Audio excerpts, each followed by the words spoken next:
You see the headlines. What? Thrown in jail for wolf whistling? Isn't that? That's nonsense. No one is going to be in Mountjoy because they've whistled at somebody.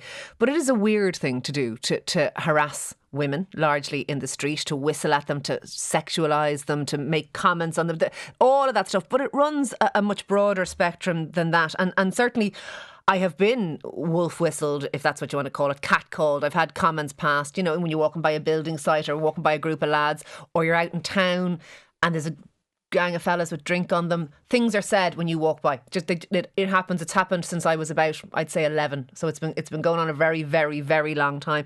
And I've had more than that. I have had, I suppose, the biggest incidence of street harassment that I have had personally was walking up, and it's some years ago, but I was wearing a skirt about the same length as the one I'm wearing today in studio, and I was walking home one night and I didn't even hear the guy come up behind me, and the next thing, there was a hand right up my skirt, like somebody came from nowhere and literally molested me. Yeah, that is sexual assault, basically. It absolutely was, and it was designed to be a sexual thing, and I got the fright of my life as well.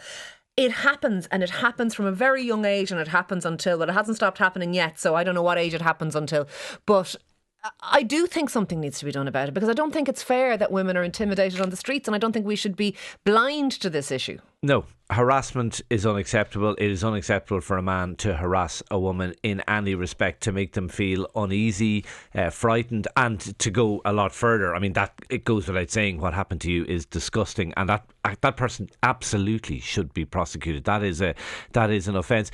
Look, the reality is, real men don't do this. Proper men, well-behaved men don't do it, and we need to stamp down on it. And there has to be zero tolerance. And I know, people will text in and say, "Oh, come on, the idea of wolf whistling at somebody and ending up in prison." As you said, that's not what we're talking about. We don't even prosecute rapists here half the time, let alone people whistling at people. You know what? You shouldn't be wolf whistling. You shouldn't be wolf whistling. I bet you don't wolf whistle. Of course, I've never. Do you know what I mean? Exactly. Why would you wolf whistle? And you know what? It is intimidating, and it is unpleasant, and it shouldn't happen.